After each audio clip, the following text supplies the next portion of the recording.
Hello everyone and welcome to my channel. My name's Gavin Boyter and I shall be reading you a short story today based on 5 random words. You may hear a slight sort of jazzy background.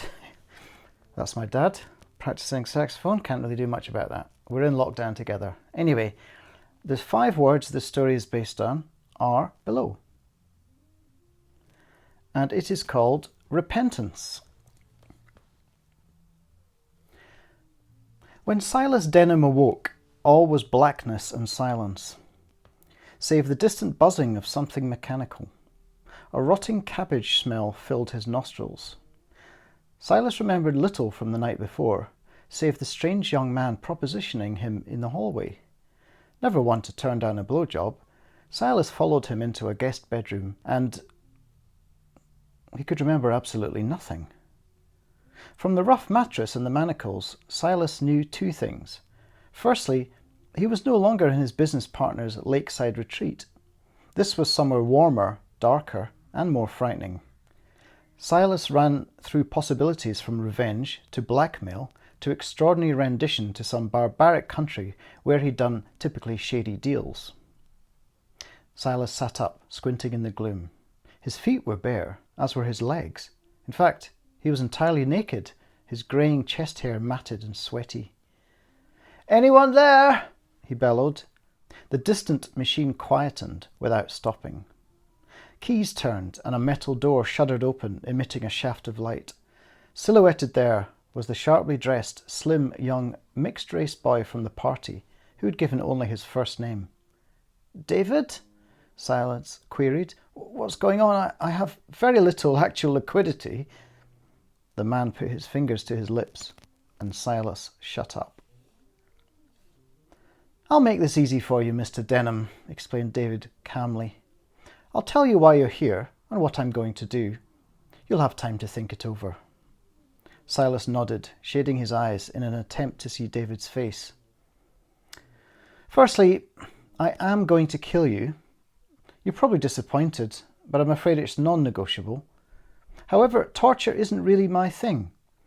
If you're good, I see no reason to beat you or deprive you of anything else. Is that clear?"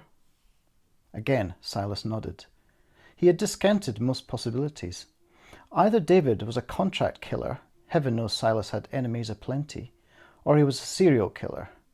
That aside, David did seem unexpectedly reasonable. "Why?" he croaked, dry-throated. David handed him a bottle of water. Silas glugged it down. "It's far too hot here," admitted David. "Sorry about that. That's why I removed your clothes." He crouched down to take back the bottle. Could Silas move quick enough to kick his captor? He was still too weak. Best bide his time. David leaned back against the doorframe, face finally illuminated. Silas recognized the long, noble nose and lightly tanned skin.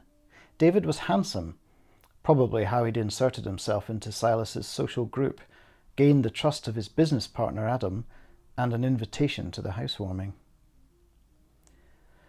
"You wanted to know why. It boils down to this. You embezzled millions from elderly investors when your retirement resort failed. You hid the profits from other ventures in tax havens and shell companies. You ruined thousands of lives. I intend to show the world how rotten you are inside." A social justice psychopath, thought Silas. Tricky.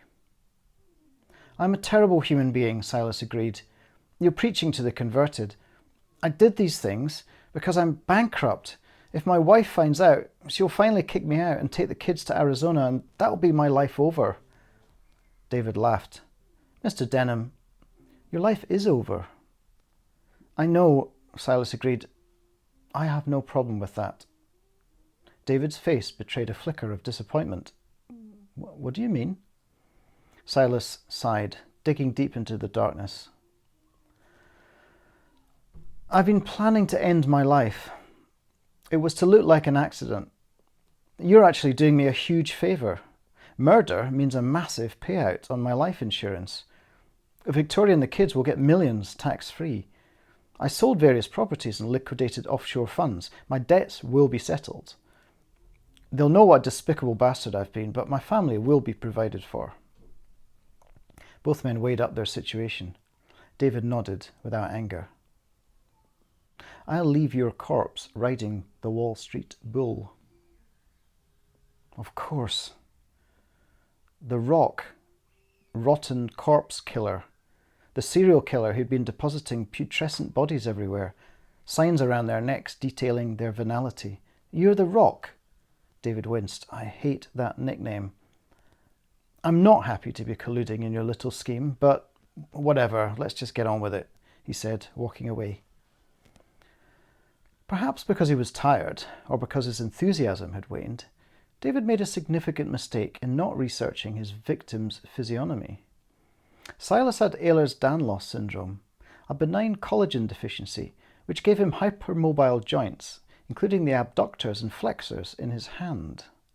While David was away, Silas folded his left hand down to the circumference of his wrist and slipped off one manacle, then removed the chain from the wall hook. As David returned with a fearsome-looking blade, Silas swung the manacle as a flail, the heavy metal connecting with David's head, sending him sprawling. Silas staggered into the room next door. A partially dismembered corpse lay on a metal table. Adjacent, a bloody bandsaw whirred, a hamper of sawn-off body parts nearby. The cloying smell of death pervaded everything. Silas heard a sound and turned just in time to evade David's blade. He barged his attacker towards the bandsaw.